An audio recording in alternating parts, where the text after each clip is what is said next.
that's it. I'm never using a keyboard and mouse again for gaming, is what I said to myself 3 years ago when I found a single feature that allowed me to do that. At the time, people thought I was crazy, but with the new Steam controller, I thought, now everyone will understand me. But after watching almost every Steam controller review that I could find, I'm baffled because almost none of them seem to care all that much for this feature. Some of them don't even mention it. And you might think I'm talking about the trackpads, right? But no. The trackpad, the triggers, the size of the controller, everything circles back to one feature: gyro aiming. You know that feeling when you look at a console port of a PC game and the only thing you can think about is, wow, I wonder how bad this plays with the controller. If you haven't, here's Counter-Strike Global Offensive for the PS3.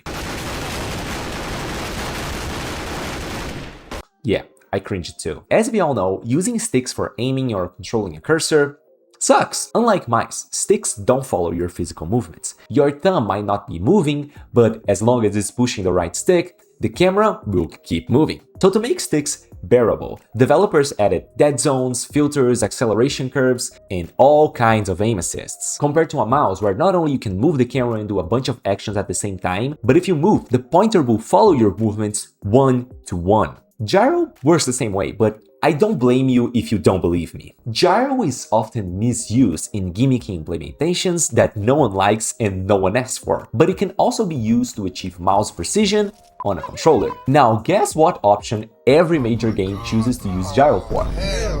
I'll give you a hint, it's not the actual useful one. And even so, most games that use gyro for aiming do so by emulating the right analog stick instead of a mouse, making gyro slow, floaty, jittery, and just plain bad. And that's what most people experience, including reviewers. So in this game, it's built in by default? But on PC, the story is really different. By combining traditional analog sticks with gyro, you can have the best gyro implementation ever in every game that has mouse support, which is pretty much any game. You can aim, point, click, drag, edit videos, 3D model, paint. And Valve just made this experience 100 times easier. The more I think about it, the line between PC and console titles is really blurry nowadays. Like, the Steam Deck is a PC, but you probably won't use keyboard and mouse as much on it. The new Xbox is rumored to be a new PC hybrid, and smartphones are also starting to run PC games, so are they going to use keyboard and mouse as well? So the Steam controller really is here to bridge the gap, to teach everyone else how to properly translate keyboard and mouse inputs to a controller, even on games without gamepad support. And after using this controller, I can confidently say that a lot of aspects of this controller rely on gyro to achieve this. I know, it makes sense why reviewers would focus so much on the trackpads. They make desktop navigation really easy. It's comfortable, it's insanely customizable. Emulation benefits a lot from it. But man, you really are just scratching the surface if you stop at, wow, trackpads are great for desktop navigation. Just like gyro, trackpads also share some of the same advantages as a mouse, mainly the power to follow your physical movements accurately, one-to-one. And although they also provide a very powerful set of inputs, I would argue that trackpads are really complementary to gyro and not the other way around. The problem with gyro, however, is that it's hard to set up. Your approach will change greatly if the game supports gamepad and mouse inputs at the same time or not. Menu navigation can be difficult, bugs can appear, sensitivities can change, and community layouts often forget to add crucial information to their descriptions. All of that on top of having to actually learn how to use this thing, because there's no game with a tutorial for this. Maybe Aperture Desk Job and Splatoon, but that's about it.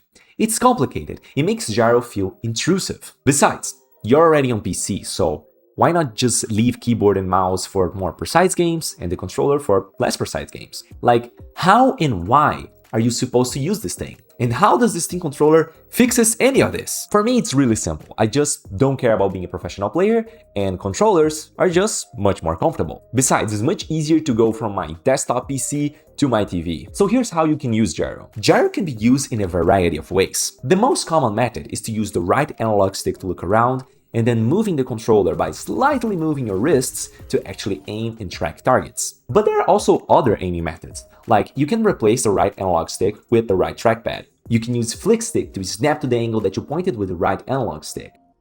or even ditch the right stick and rely completely on gyro. And all of these approaches also apply to controlling a cursor, for example. Steam even has a mode specifically for this called laser pointer. You can even steer Mario Kart Wii style with much more precision than you would with traditional analog sticks. Now, remember that I told you that gyro is really difficult to set up because it's too intrusive?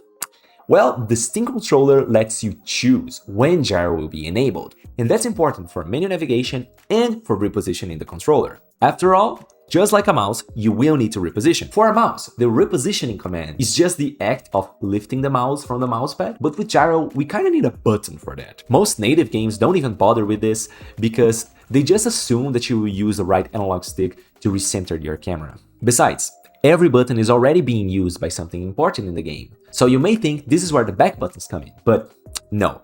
Valve created 2 new inputs just for this purpose, which makes gyro much more seamless. When you enable gyro, the default gyro activation button is the right trackpad touch, which I will talk more about later, and the right stick touch. So if your thumb is touching one of these 2 regions, gyro will be enabled or disabled, depending on the way you set it up. That's cool and all, but one of the advantages of using gyro is the fact that you can move the camera and do multiple actions at once without letting go of your aim. So having gyro enabled only when I touch the right stick seemed to defeat the purpose a little bit. But the new addition of the Steam controller completely fixed that. I saw players and reviewers not knowing what to do with the grip sense, but Valve tells you what to do with the grip sense. You can enable precision gyro aiming with the touch of your thumb or your pinky if you're feeling fancy.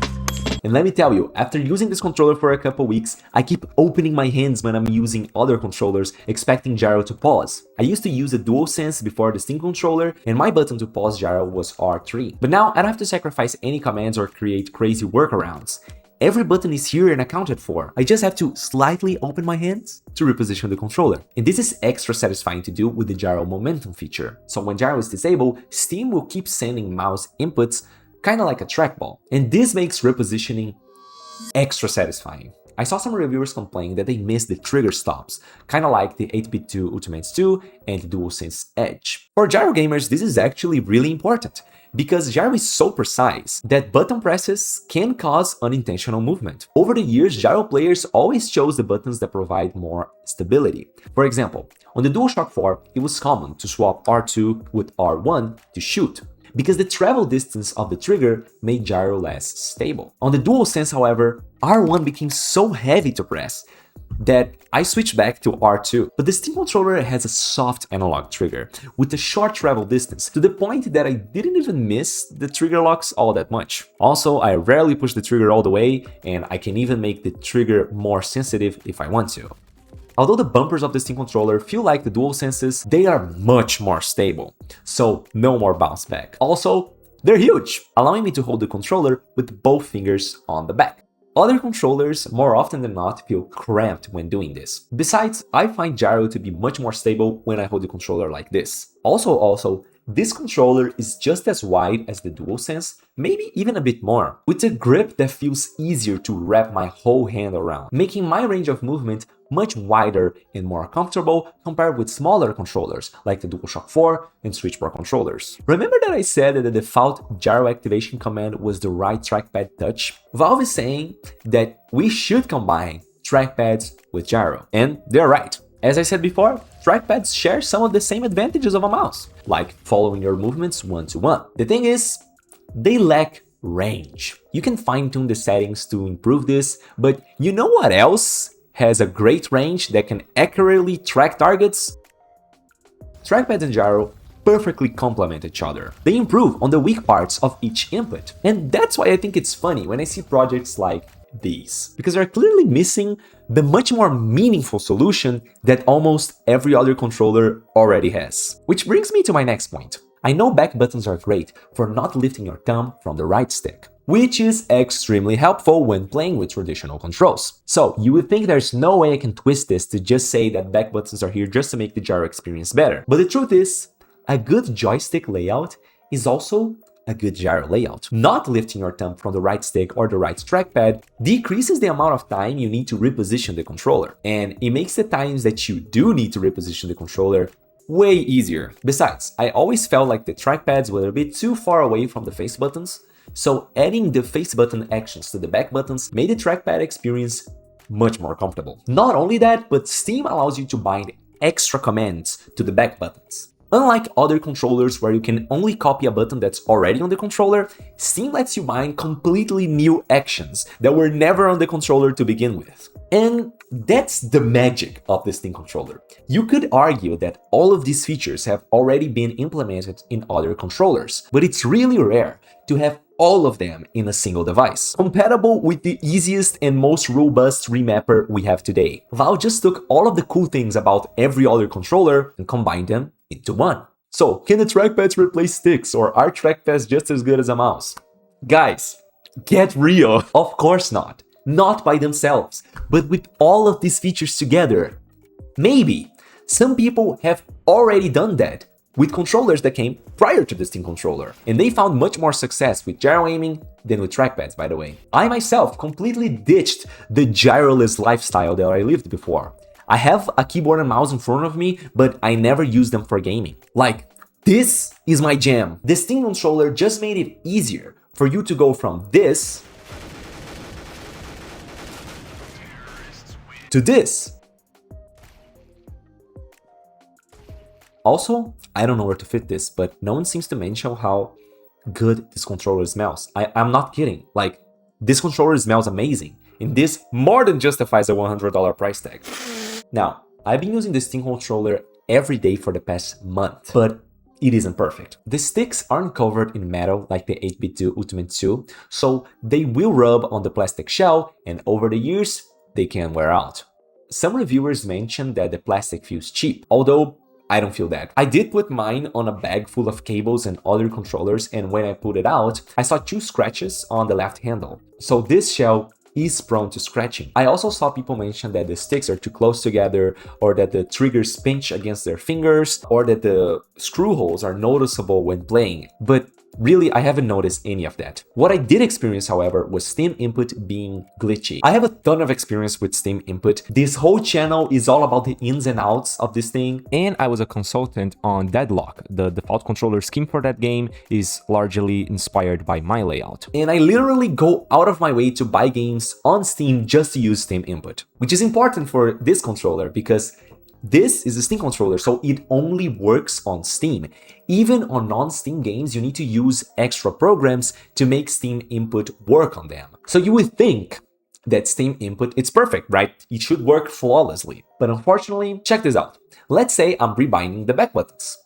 Every time I make a change, I go back to the top of the list. And these problems only get worse with more complex setups, with multiple layers and action sets. Because instead of just throwing you back to the start of the list, they throw you back to the default action set. So I'm constantly making unintentional changes to the default action set. And a lot of other annoying bugs keep happening to me. Like sometimes Steam Overlay will just not show up and I have to press Shift Tab to reopen them. Or sometimes my configurations will just not show up and I will have to restart Steam for them to appear again. My point being, the software side needs to be improved ASAP. But I digress. Most of these problems can be fixed with an update. The real problem with this controller is that you can't get one. At the time I'm making this video, Valve is slowly releasing the second batch of controllers, but after this, they will probably only be available in 2027. Valve doesn't make its products available at retailers, so if you want one, you will need to partake in a purchase experience filled with friction or surrender to a scalper, which is really unfortunate, but you may be better off waiting a bit more for this controller. The Steam controller has a huge problem. At the time I'm making this video, the Steam controller gyro has an auto calibration issue.